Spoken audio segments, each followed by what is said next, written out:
அனைவருக்கும் வணக்கம். மத்திய அரசு ஊழியர்களுக்கு ஒரு முக்கியமான செய்தி. அதாவது மத்திய அரசு ஊழியர்களுக்கு அதிர்ச்சி அளிக்கும் விதமாக ஓய்வு வயது 2 ஆண்டுகள் அதிகரிக்கப்பட போறதாகவும் இதனால ஓய்வூதியம், கிராஜுவிட்டி உட்பட பிற சலுகைகளை பத்தின தகவலையும் வெளியிட்டிருக்காங்க. அது என்ன தகவல், அதை பத்தின முழு விவரம் என்ன, எல்லாமே இந்த வீடியோல பார்க்கலாம். ஸோ ஸ்கிப் பண்ணாம கடைசி வரைக்கும் பாருங்க. நம்ம சேனலை சப்ஸ்கிரைப் பண்ணாதவங்க பண்ணி வச்சுங்க. நம்ம சேனல்ல சென்ட்ரல் மற்றும் ஸ்டேட் கவர்மெண்ட் சம்பந்தமான ஆல் அப்டேட்ஸ் போட்டுருவோம்.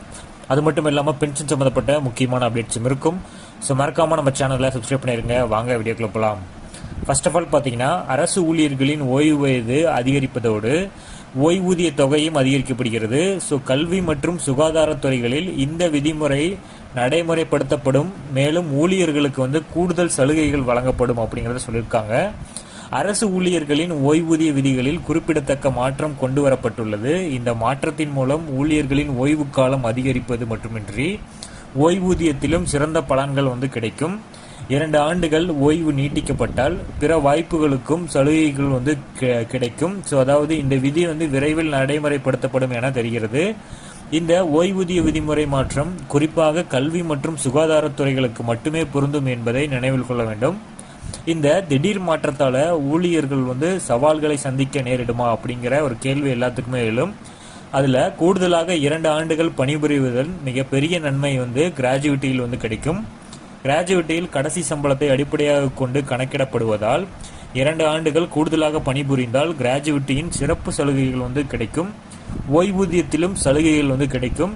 அரசு விதிகளின் பிரகாரம் தேசிய ஓய்வூதிய திட்டத்தில் பங்களிக்க வேண்டியிருப்பதால் ஓய்வூதிய கணக்கில் கூடுதலாக 24 மாதங்களுக்கான தொகை சேரும். மேலும் ஊழியர்கள் 62 வயதில் ஓய்வு பெற்ற பிறகு அரசு சார்பில் மருத்துவம் மற்றும் நல சலுகைகள் அனைத்துமே வழங்கப்படும். இதனால் அரசு ஊழியர்களோட வாழ்க்கையில் பல மாற்றங்கள் ஏற்படும். கூடுதலாக 2 ஆண்டுகள் பணிபுரிந்த பிறகு ஊழியர்கள் ஓய்வு பெறும்போது விரைவாக கிராஜுவிட்டி மற்றும் நிலுவைத் தொகையினை பெறுவார்கள். 60 வயது நிறைவடைந்தவுடன் அனைத்து பணிகளையும் முடித்து நீங்கள் தயாராகலாம். ஸோ கிராஜுவிட்டியிலும் சரியாக கணக்கிடப்படும். ஸோ எந்த குறைபாடும் இருக்காது. நிலுவைத் தொகையும் விரைவாக செலுத்தப்படும். கூடுதலாக 2 ஆண்டுகள் பணிபுரிவதால் ஊழியர்களுக்கு ஓய்வு வயது அதிகரிப்பு மற்றும் ஓய்வூதியத்தில் நிம்மதியுடன் பல சலுகைகளும் கிடைக்கும். ஸோ இந்த புதிய விதி விரைவில் நடைமுறைப்படுத்தப்படும். இதனால் நாட்டின் பல ஊழியர்கள் பயனடைவார்கள் அப்படிங்கிறத சொல்லியிருக்காங்க. அனைவருக்கும் வணக்கம்.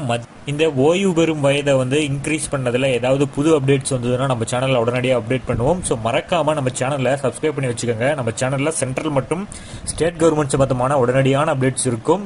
அதுபோக பென்ஷன் சம்பந்தப்பட்ட அறிவிப்புகளும் இருக்கும். ஸோ மறக்காம சப்ஸ்கிரைப் பண்ணி வச்சு பக்கத்தில் இருக்கிற பெல் ஐக்கானையும் ப்ரெஸ் பண்ணி வச்சுக்கோங்க. தேங்க்யூ.